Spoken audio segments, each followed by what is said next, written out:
Welcome. Sangeeta Bhalsingh या माझ्या YouTube चॅनलवर तुम्हा सर्वांचे हार्दिक स्वागत. समाजशास्त्र इयत्ता 11वी हा विषय आपण अभ्यासाला घेतलेला आहे. समाजशास्त्र हा विषय कला शाखेचा आहे. यामधील प्रकरण क्रमांक 6 सामाजिककरण या प्रकरणावरील आपण स्वाध्याय सोडवणार आहोत. पाठ्यपुस्तकामध्ये प्रकरण संपल्यानंतर जे प्रश्न दिलेले आहेत किंवा जो स्वाध्याय दिलेला आहे त्या प्रश्नांची उत्तरं कशी लिहायची ते आपण आता पाहूया. प्रश्न क्रमांक पहिला वस्तुनिष्ठ प्रश्न आहे. दिलेल्या पर्यायांपैकी योग्य पर्याय निवडून विधाने पूर्ण करा. सूचना दिलेली आहे ती फॉलो करायची.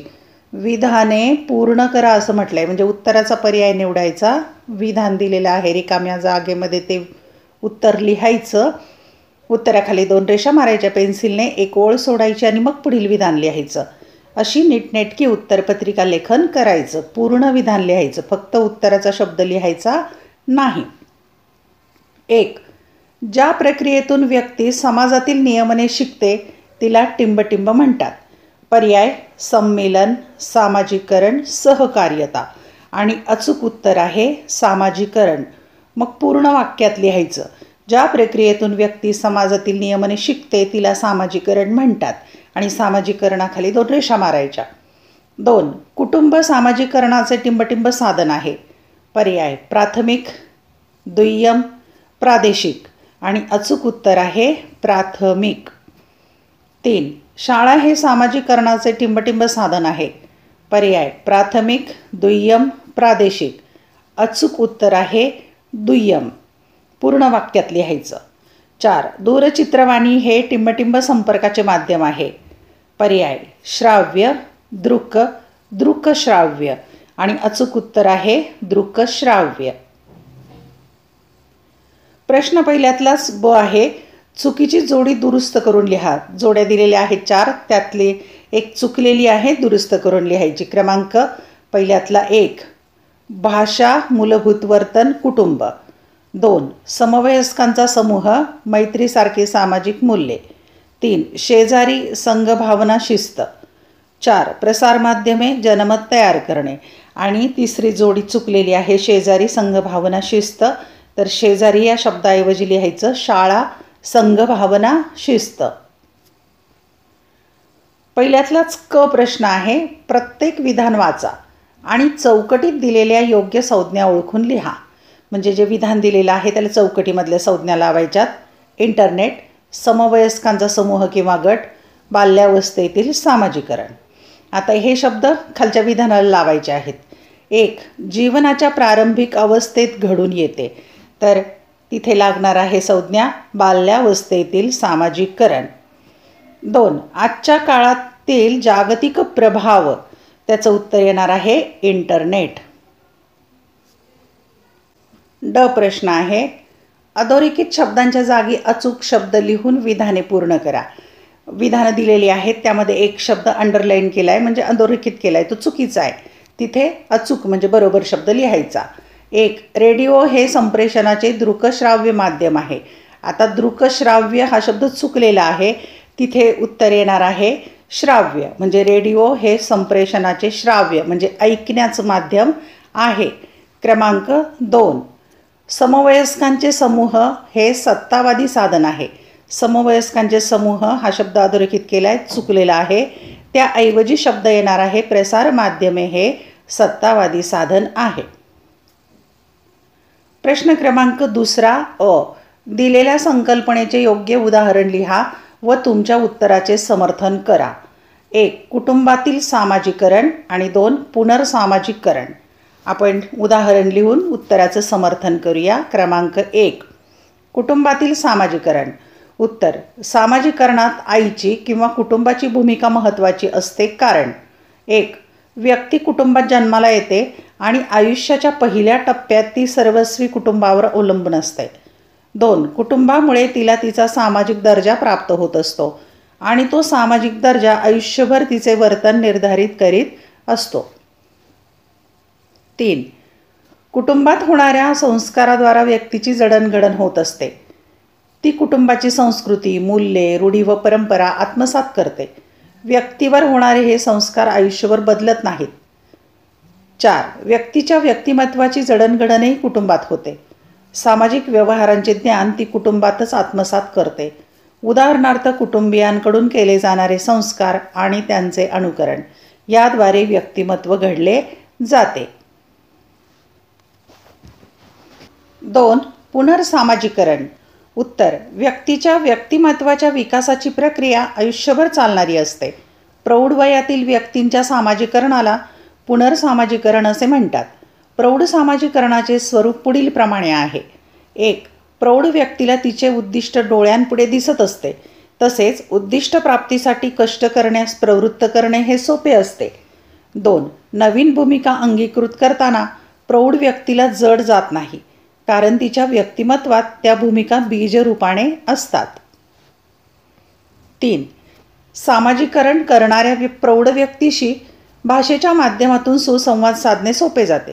4. काही वेळा प्रौढ व्यक्तीचे सामाजिकरण ही गुंतागुंतीची प्रक्रिया ठरू शकते. ग्रहण करायच्या बाबी जर गुंतागुंतीच्या असतील तर प्रौढ व्यक्ती त्या ग्रहण करू शकत नाहीत. त्यामुळे सामाजिकरणात अडचण निर्माण होते. ब प्रश्न आहे, टिपा लिहा.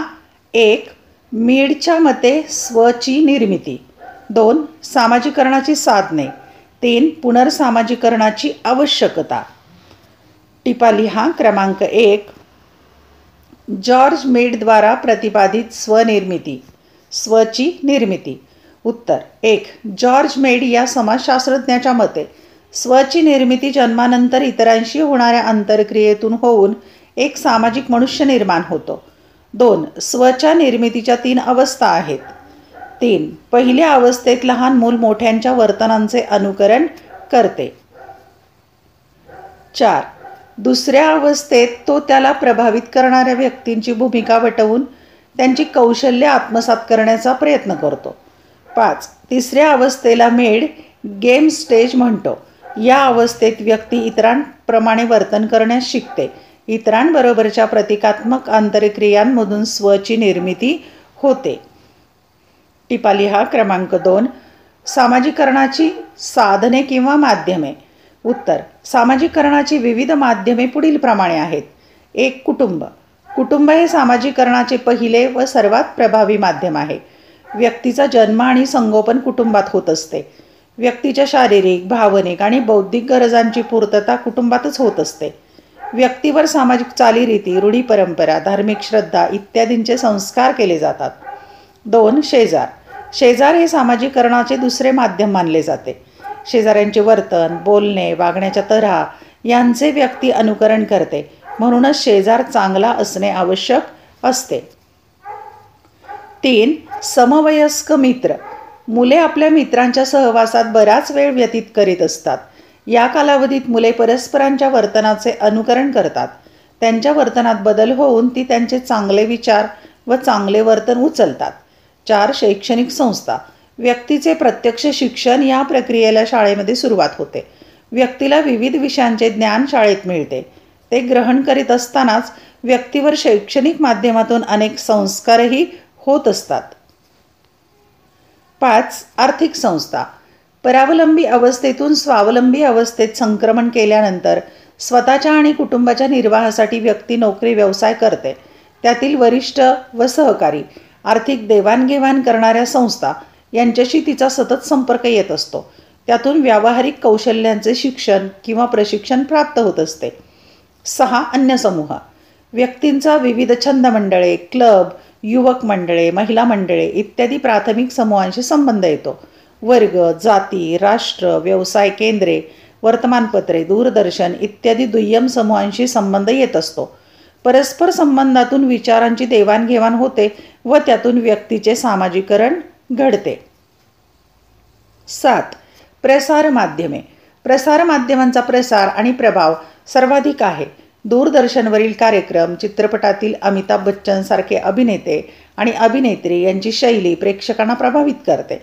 जागतिकीकरणाच्या युगात प्रसारमाध्यमांद्वारा पाश्चिमात्य संस्कृतीचा प्रवेश भारतातील प्रत्येक घरात झाला असून त्याचा प्रभाव भारतीयांच्या मूल्यव्यवस्थेवर पडल्याचे दिसून येते. टिपा लिहा क्रमांक 3. पुनर्सामाजिकरणाची आवश्यकता. उत्तर 1. उद्योगधंद्याचा विकास करणे. उद्योगधंद्यांच्या विकासासाठी उद्योगपतींना नवे तंत्र आत्मसात करावे लागते. नवे कायदे, नवी कौशल्ये, नवे मार्ग यांचा उद्योगधंद्यात अभाव असल्यास उद्योग टिकाव धरू शकणार नाहीत. आधुनिक जग हे स्पर्धेचे युग मानले जाते. आपल्या व्यवसायाचा विकास साधण्यासाठी व्यक्तीला आपले पुनर्सामाजिकरण करून घेणे आवश्यक ठरते. 2. नव्या वातावरणाशी जुळवून घेणे. व्यक्ती आयुष्यभर एकाच वातावरणात राहू शकत नाही. अनेक कारणांनी व्यक्तीला नव्या वातावरणात प्रवेश करावा लागतो. तसेच त्या वातावरणाप्रमाणे आपले वर्तन ठेवावे लागते. त्याकरिता नव्या गोष्टी शिकाव्या लागतात. तसेच जुन्या विचारात बदल करावा लागतो. उदाहरणार्थ, मुलगी माहेर सोडून सासरी जाते. त्यावेळी तिला सासरच्या माणसांशी जुळवून घ्यावे लागते. म्हणजेच व्यक्तीला परिस्थितीशी अनुकूलन साधावे लागते. 3. विविध दर्जानुसार भूमिका पार पाडणे. व्यक्तीला विविध दर्जानुसार आपली भूमिका वठवावी लागते व त्याकरिता तिला समाजसंमत वर्तन करावे लागते. त्यामुळे नव्या प्राप्त झालेल्या दर्जानुसार आपली भूमिका पार पाडण्यासाठी त्या व्यक्तीला आपला दर्जा समजून घ्यावा लागतो. नव्या कायद्यांचा अभ्यास करावा लागतो. नवीन विचार स्वीकारावे लागतात. 4. अपरिहार्य परिस्थिती उद्भवल्यास पुनर्सामाजिकरण करून घेणे. बऱ्याच वेळा राजकीय उलथापालथ होते. अशा वेळी आलेल्या परिस्थितीशी किंवा नव्या राजवटीशी जुळवून घेण्याकरिता त्या राज्यातील किंवा राष्ट्रातील व्यक्तींना पुनर्सामाजिकरण करून घ्यावे लागते. अशा प्रकारे वातावरणानुसार तसेच गरजेनुसार व्यक्तीचे पुनर्सामाजिकरण होणे महत्त्वाचे ठरते. तसे न झाल्यास त्या व्यक्तीत मानसिक बेचैनी येऊन ती वैफल्याने ग्रासली जाते. अशी व्यक्ती काही वेळा आत्महत्येलाही प्रवृत्त होते. प्रश्न क्रमांक 3. खालील संकल्पना उदाहरणासह स्पष्ट करा. 1. प्राथमिक सामाजिकरण. 2. दुय्यम सामाजिकरण. संकल्पना स्पष्ट करूया. क्रमांक 1. प्राथमिक सामाजिकरण. उत्तर 1. प्राथमिक सामाजिकरण अत्यंत लहान वयात होत असते. 2. या सामाजिकरणाची मुख्य साधने कुटुंब, शेजारी व समवयस्कांचा समूह हे असतात. 3. कुटुंबात मूल भाषा, मूलभूत मूल्ये, मूलभूत वर्तन पद्धती शिकते. मैत्रीसारखे सामाजिक मूल्य समवयस्क मित्र शिकवतात. शेजाऱ्यांशी असलेल्या प्रत्यक्ष संपर्कामुळे मुले एकाकी राहत नाहीत. विस्तारित समूहाशी संपर्क कसा करावा हे शेजारी शिकवतात. 4. कुटुंबात मुलाला काही जबाबदाऱ्या पार पाडाव्या लागतात. त्यातून कर्तव्याची जाणीव निर्माण होते. 5. भविष्यातील शिक्षणासाठी आवश्यक असणारी जडणघडण कुटुंबात होत असते. 2. दुय्यम सामाजिकरण. उत्तर 1. शाळा हे सामाजिकरणाचे दुय्यम माध्यम आहे. कुटुंबात झालेले संस्कार शाळेत दृढ होतात. शाळा कुटुंबातील शिक्षणापेक्षा एक पायरी पुढची असते. 2. औपचारिक अभ्यासक्रमातून ज्ञान व कौशल्य संपादन होत असते. 3. कुटुंब आणि शेजारी यांच्या पलीकडे जाऊन समाजातील अन्य घटकांशी संबंध प्रस्थापित होतात. त्यातून सामाजिक विषमता, भेदभाव इत्यादी नकारात्मक बाबींचीही जाणीव होते. त्याचबरोबर सांघिक भावना, स्पर्धा, शिस्त, अनुचलन या सकारात्मक भावना रुजवून विद्यार्थ्याला पुढच्या जीवनासाठी तयार केले जाते. शिक्षणातून सामाजिक मूल्ये व नियमन शिकवले जाते. 4. प्रसारमाध्यमे हे आधुनिक काळातील सामाजिकरणाचे दुय्यम परंतु प्रभावी माध्यम आहे. त्यातून व्यक्तीच्या विचारांची जडणघडण होत असते. 5. अलीकडच्या काळात इलेक्ट्रॉनिक माध्यमे तरुण पिढीच्या जीवनाचा अविभाज्य घटक बनली आहेत. या माध्यमांचा सकारात्मक आणि नकारात्मक प्रभाव व्यक्तींच्या जीवनावर पडतो. प्रश्न क्रमांक 4. पुढील संकल्पना चित्र पूर्ण करा आणि विषय आहे सामाजिकरणाची साधनं लिहायची आहेत 4 रिकाम्या जागेवर. 1. कुटुंब. 2. शाळा. 3. प्रसारमाध्यमे आणि 4. समवयस्क मित्र. प्रश्न क्रमांक ब आहे. खालील विधाने चूक की बरोबर ते सांगून कारण स्पष्ट करा. 1. सामाजिकरण ही आयुष्यभर चालणारी प्रक्रिया आहे. 2. जाहिरातींचा ग्राहकांच्या वर्तनावर परिणाम होतो. आपण कारण स्पष्ट करूया. क्रमांक 1. सामाजिकरण ही आयुष्यभर चालणारी प्रक्रिया आहे. उत्तर हे विधान बरोबर आहे. कारणे. 1. सामाजिकरणाची प्रक्रिया व्यक्ती जन्माला आल्यापासून सुरू होते. तिच्यावर प्रारंभिक संस्कार करण्याचे म्हणजेच प्राथमिक सामाजिकरणाची जबाबदारी कुटुंब संस्था पार पाडते. 2. व्यक्ती ज्यावेळी शिक्षणासाठी आणि अन्य उपक्रमांसाठी कुटुंबाच्या बाहेर पडते त्यावेळी शैक्षणिक संस्था, समवयस्क आणि अन्य सामाजिक संस्था तिचे वर्तन प्रभावित करतात. 3. व्यक्तीच्या वाढत्या वयाबरोबर सामाजिकरणाची प्रक्रिया चालू राहते. अनुभवातून व्यक्ती बरेच काही शिकते, परिस्थितीशी अनावश्यक असलेला समझोता करते, प्रशिक्षण कार्यक्रमात सहभागी होते, तसेच सामाजिक व राजकीय जीवनात वावरते. 4. पुनर्सामाजिकरणामुळे काही वेळा व्यक्तीच्या मूळ वर्तनात बदल घडून येऊ शकतो. अशा प्रकारचे बदल व्यक्तीत आजीवन घडून येतात. त्या व्यक्तीचा मृत्यू झाला तरी तिने त्याच्या उत्तराधिकाऱ्यांवर केलेले संस्कार म्हणजेच सामाजिकरण टिकून राहते. 2. कारण स्पष्ट करायचे. जाहिरातींचा ग्राहकाच्या वर्तनावर परिणाम होतो. उत्तर: हे विधान बरोबर आहे. कारणे: 1. विक्री वृद्धीसाठी उत्पादक जाहिरातीचा उपयोग करतात. नामवंत उत्पादन संस्था आपल्या उत्पादनांची जाहिरात करण्यासाठी लोकप्रिय कलाकार किंवा क्रीडापटूंचा वापर करतात. 2. जाहिरातींचे सादरीकरण आकर्षक असते. त्यांचा परिणाम ग्राहकांवर होत असतो. 3. जाहिरात केलेल्या उत्पादनांची खरेदी करण्यास ग्राहक प्रवृत्त होतात. 4. मात्र चुकीच्या जाहिराती ग्राहकांची दिशाभूल करतात आणि त्यामुळे त्यांची फसवणूक होत असते. प्रश्न क्रमांक 5. आपले मत नोंदवा. 1. ब्रेकिंग न्यूजमुळे भीती किंवा धास्ती पसरवणारी प्रतिक्रिया निर्माण होते. हे असे का घडते यासंबंधी समर्पक उदाहरण देऊन स्पष्ट करा. 2. जरी त्यांच्या घरी ती भाषा वापरली जात नसली तरी अस्वीकारार्ह भाषेचा बालकांकडून अनेकदा वापर केला जातो. हे कशामुळे घडत असावे स्पष्ट करा. आपण मत नोंदवूया. क्रमांक 1. ब्रेकिंग न्यूजमुळे भीती किंवा धास्ती पसरवणारी प्रतिक्रिया निर्माण होते. हे असे का घडते यासंबंधी समर्पक उदाहरण देऊन स्पष्ट करा. उत्तर: 1. पाश्चात्य देशातील ब्रेकिंग न्यूज या सदराची भ्रष्ट नक्कल भारतात केली जाते.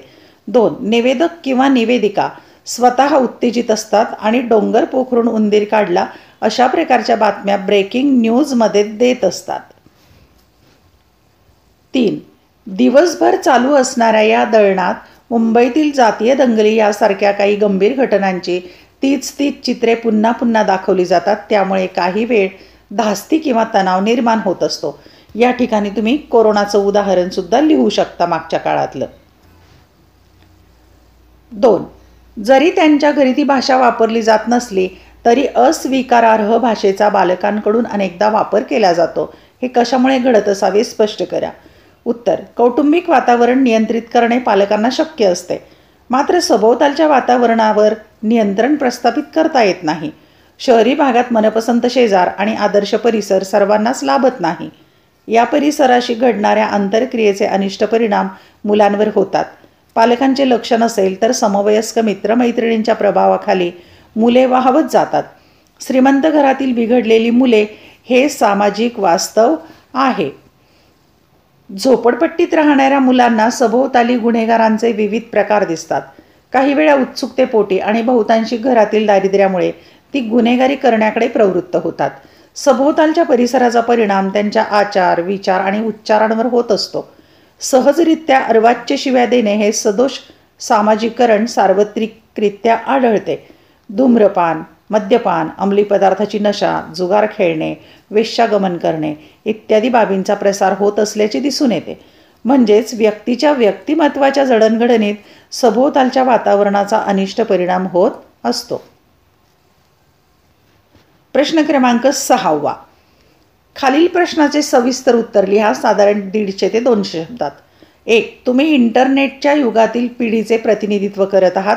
इंटरनेटमुळे होणाऱ्या सकारात्मक व नकारात्मक परिणामांबद्दल चर्चा करा. 1. तुम्ही इंटरनेट युगातील पिढीचे प्रतिनिधित्व करीत आहात. इंटरनेटमुळे होणाऱ्या सकारात्मक आणि नकारात्मक परिणामांची चर्चा करा. उत्तर: इंटरनेटचे सकारात्मक परिणाम. 1. जगामध्ये चाललेल्या सर्व घडामोडींची माहिती इंटरनेटवर तात्काळ मिळते.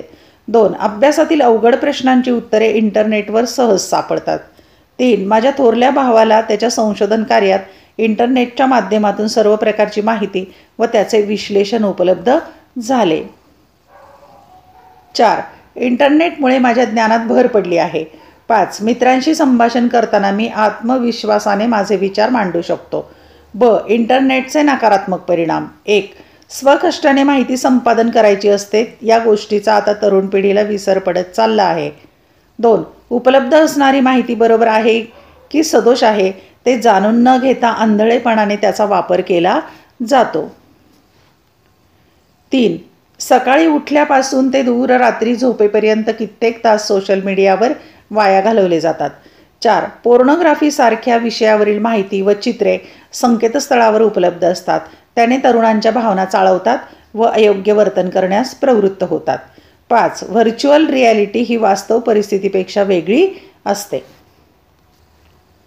धन्यवाद. व्हिडिओ लेक्चर आवडल्यास चॅनल सबस्क्राईब करा, बेल आयकॉन प्रेस करा, म्हणजे मी नवीन व्हिडिओ पोस्ट केल्याचं नोटिफिकेशन तुम्हाला यूट्यूबकडून आपोआप मिळेल. आवडलेले व्हिडिओ लाईक, कमेंट, शेअर जरूर करा. अभ्यासासाठी शुभेच्छा.